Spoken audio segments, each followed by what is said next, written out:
Día 165. Arrancamos un nuevo día de lectura de la Biblia, la palabra de Dios. En el día de hoy vamos a ver 4 capítulos de la Biblia: Segunda de Reyes, capítulo 13 y 14, y Salmos 61 y 62.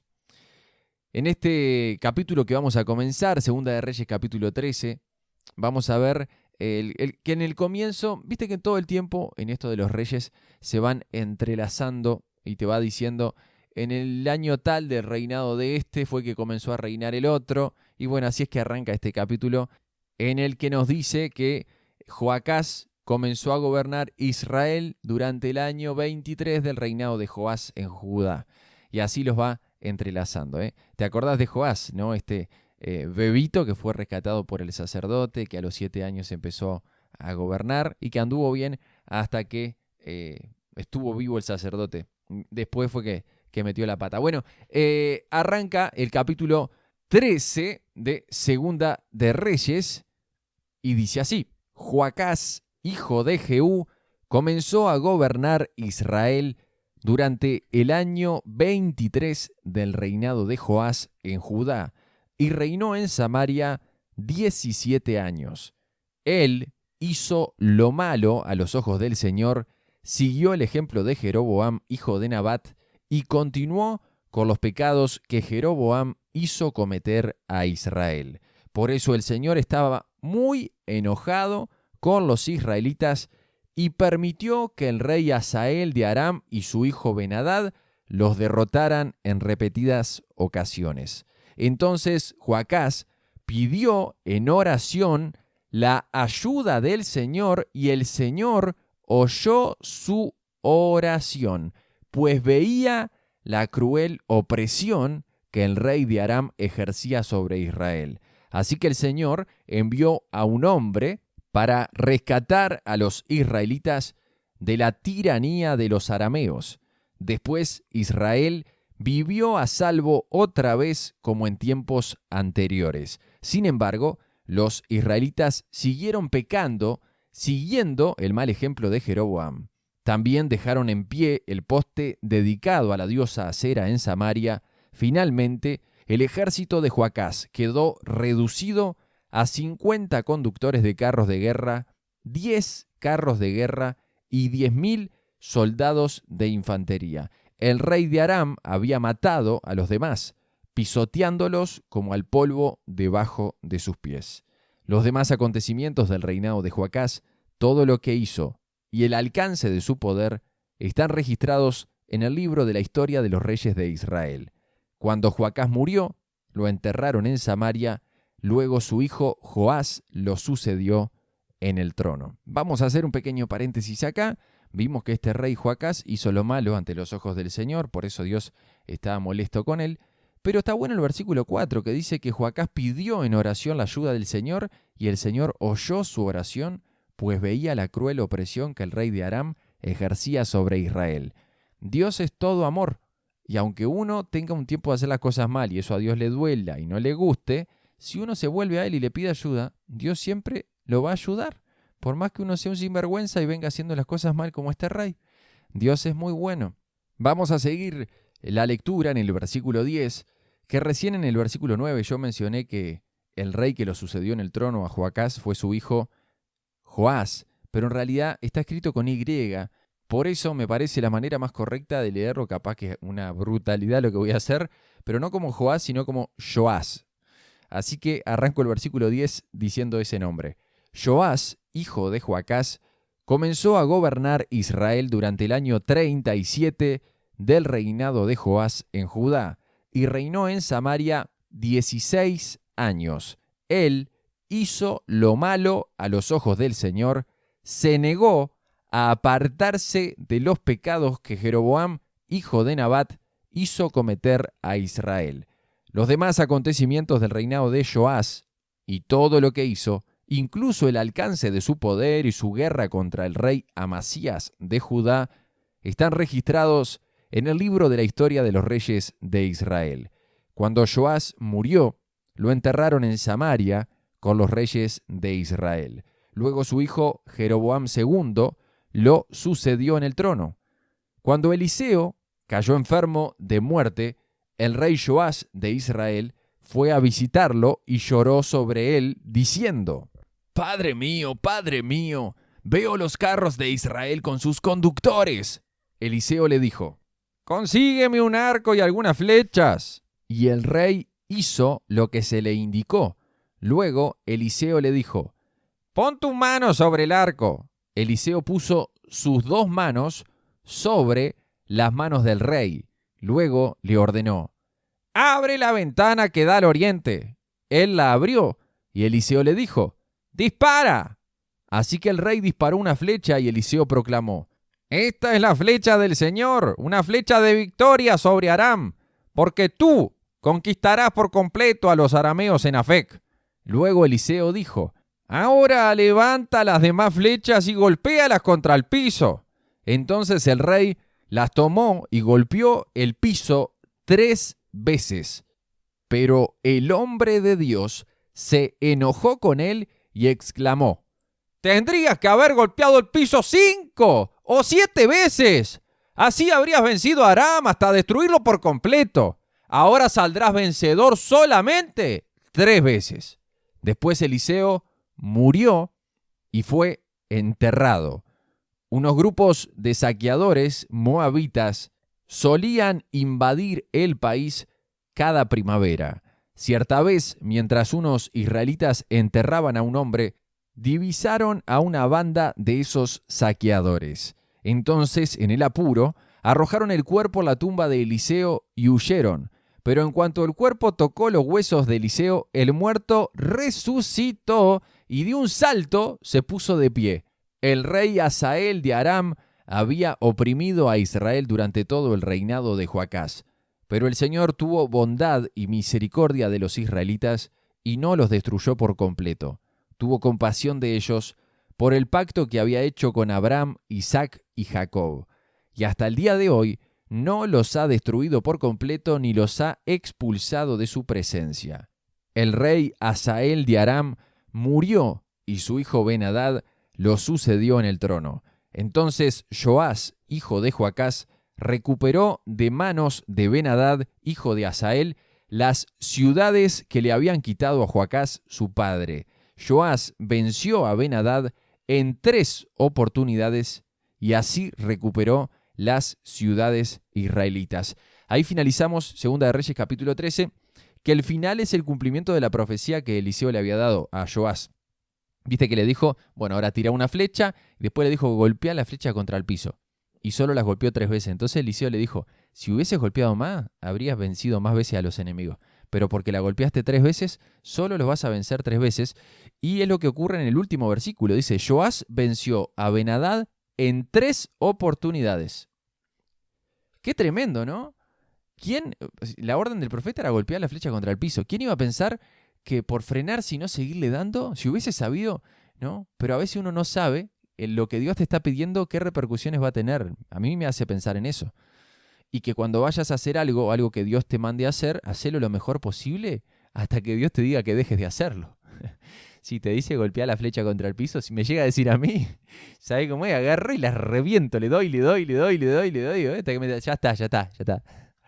Qué tremendo, ¿no? Me impacta muchísimo la muerte, muere el profeta Eliseo, pero no solo la muerte, sino que en el lugar donde habían enterrado a Eliseo, tiran a una persona, la historia ahí es tremenda, y dice que en el apuro arrojaron el cuerpo a la tumba de Eliseo y huyeron esas personas, pero en cuanto el cuerpo tocó los huesos de Eliseo, el muerto resucitó y de un salto se puso de pie, decía el versículo 21.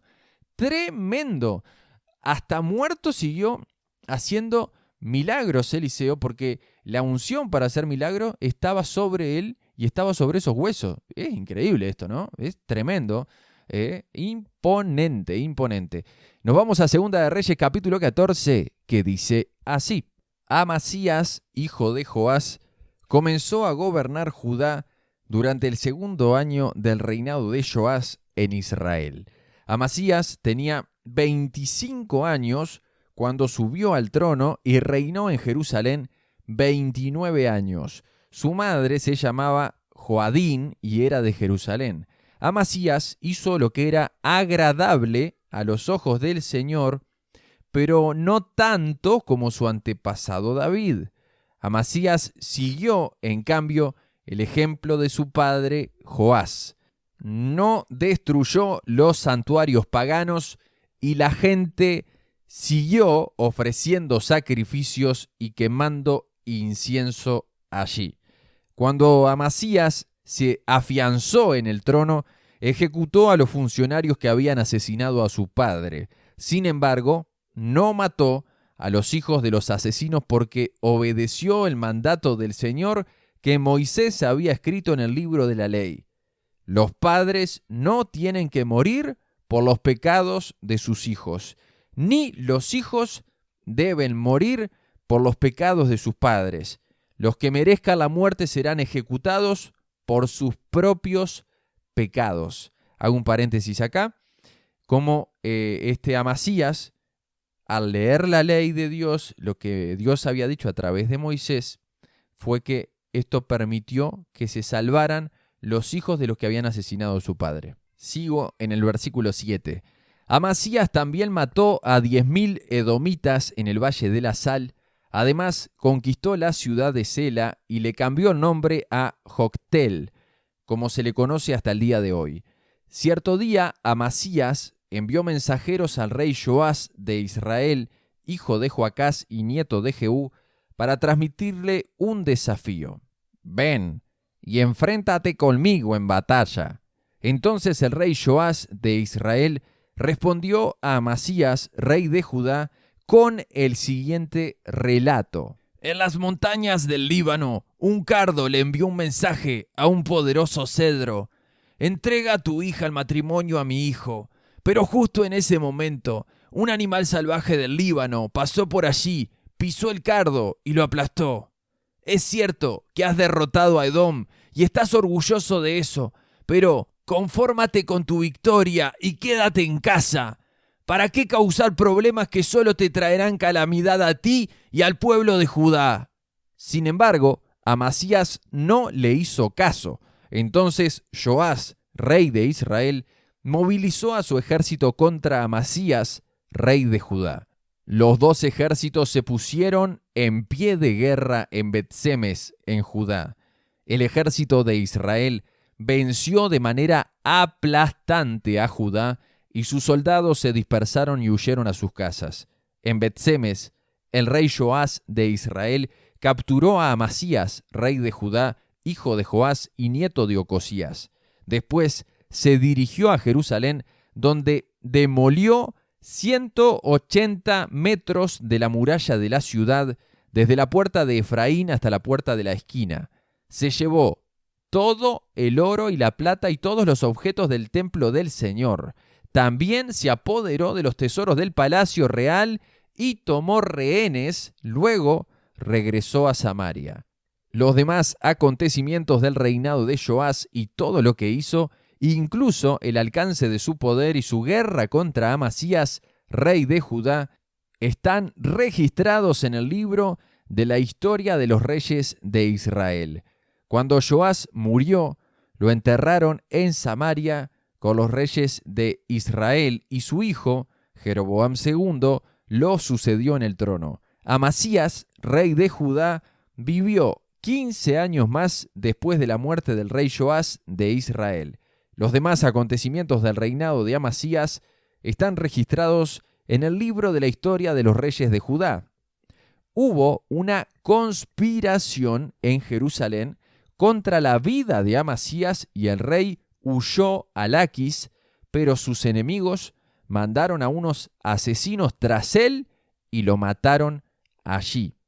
Llevaron su cuerpo a Jerusalén sobre un caballo y lo enterraron con sus antepasados en la ciudad de David.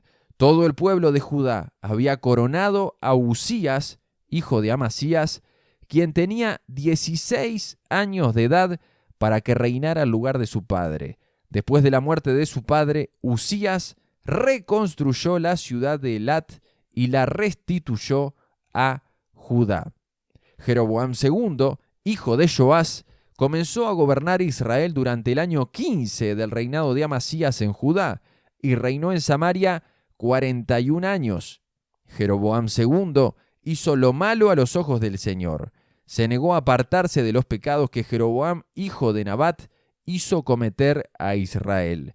Jeroboam II recuperó los territorios de Israel que estaban entre el Ebo Hamat y el Mar Muerto, tal como había prometido el Señor, Dios de Israel, por medio del profeta Jonás, hijo de Amitai, profeta de Gat-Efer. El Señor vio el amargo sufrimiento de todos en Israel, y no había ningún israelita, ni esclavo, ni libre, que los ayudara. Como el Señor no había dicho que borraría el nombre de Israel por completo, usó a Jeroboam II, hijo de Joás, para salvarlos.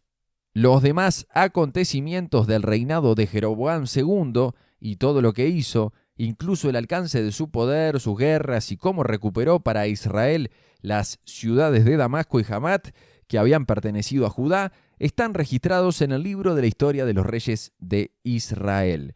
Cuando Jeroboam II murió, lo enterraron en Samaria con los reyes de Israel. Luego su hijo Zacarías lo sucedió en el trono. Ahí finalizamos Segunda de Reyes capítulo 14 y quiero subrayar el versículo 26 que me gustó mucho, que dice que el Señor vio el amargo sufrimiento de todos en Israel. Dios es un Dios que ve, y no solo que ve, sino que interviene y quiere ayudar. Dice que vio el sufrimiento de todos en Israel, el amargo sufrimiento, y no había nadie en Israel, ni esclavo, ni libre, que los ayudara. Como el Señor no había dicho que borraría el nombre de Israel por completo, usó a Jeroboam II, hijo de Joás, para salvarlos. Dios puede movilizar, aunque la persona no se dé cuenta que está siendo instrumento en las manos de Dios, Dios puede utilizar incluso al mismo diablo, al mismo Satanás, para hacer la voluntad de Dios, para que haga lo que Dios quiera. ¿Tá? Dios movió estas fichas, movió a Jeroboam II, lo impulsó para salvarlos porque vio el amargo sufrimiento de su pueblo. Y Dios va a mover lo que tenga que mover para salvarte. Te cuento un pequeño cuento y ya nos vamos al libro de los Salmos. ¿Qué te parece? Rapidito, pero tiene que ver con esto.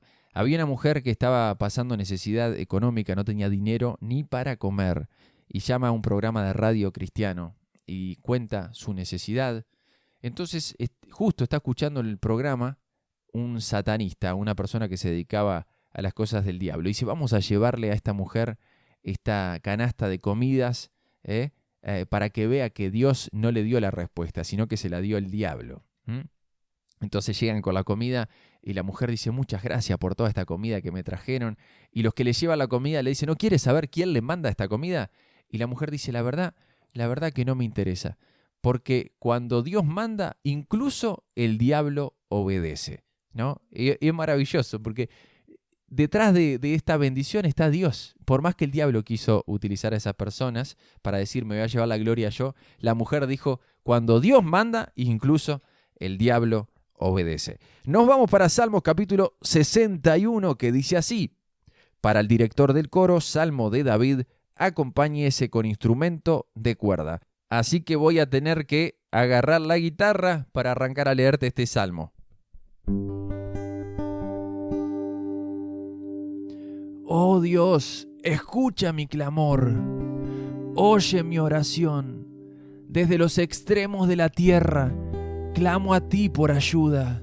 Cuando mi corazón está abrumado, guíame a la imponente roca de seguridad, porque tú eres mi amparo seguro, una fortaleza donde mis enemigos no pueden alcanzarme. Permíteme vivir para siempre en tu santuario, a salvo bajo el refugio de tus alas.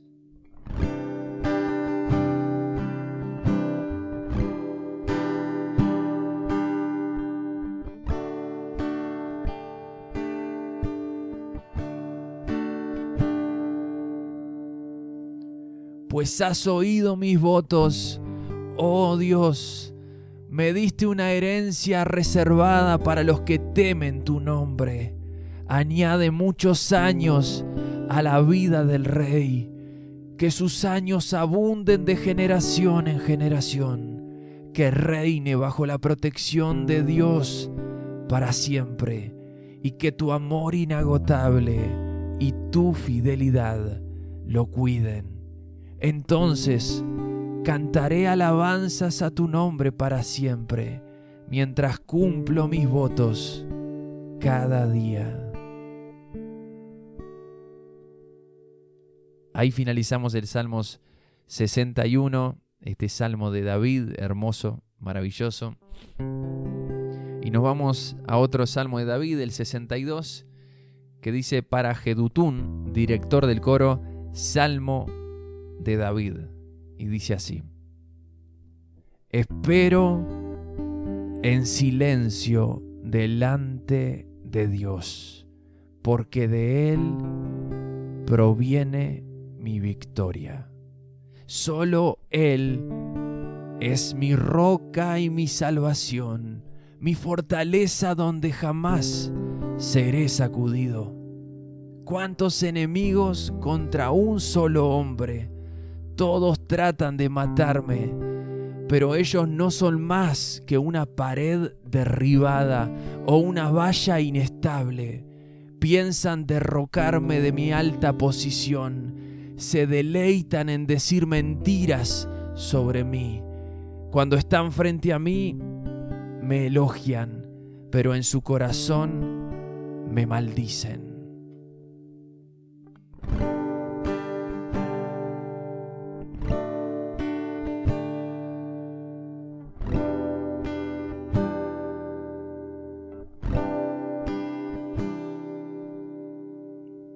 Que todo mi ser espere en silencio delante de Dios, porque en Él está mi esperanza. Solo Él es mi roca y mi salvación, mi fortaleza donde no seré sacudido. Mi victoria y mi honor provienen solamente de Dios.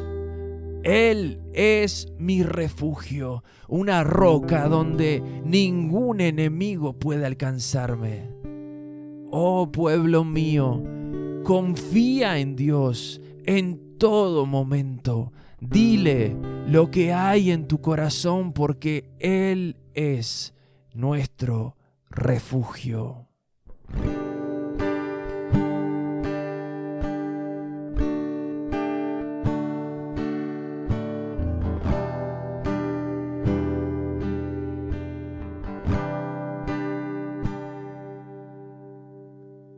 La gente común no vale más que una bocanada de viento, y los poderosos no son lo que parecen ser.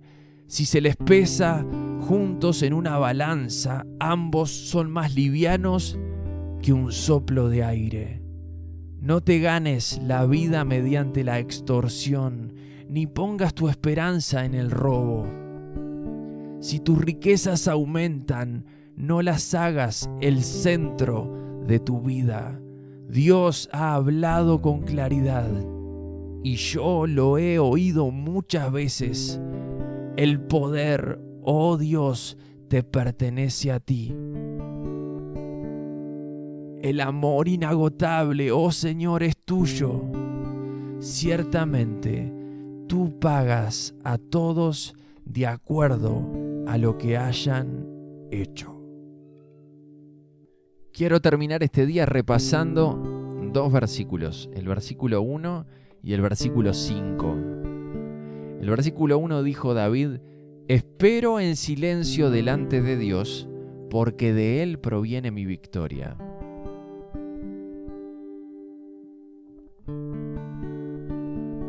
Tenemos que aquietarnos delante de Dios y esperar delante de su presencia. Cuando estamos atribulados, tenemos que hacer como David: espero en silencio delante de mi Dios. El versículo 5: que todo mi ser espere en silencio delante de Dios. porque en Él está mi esperanza. Solo Él es mi roca y mi salvación, decía en el 6, mi fortaleza donde no seré sacudido, mi victoria y mi honor provienen solamente de Dios. Él es mi refugio, una roca donde ningún enemigo puede alcanzarme, mi lugar seguro en la presencia de Dios. Y si hay algo que te tiene atribulada, atribulado, que te tiene mal, que no sabes cómo resolverlo, que te ha robado la paz, Jesús quiere darte paz y que puedas descansar en su presencia.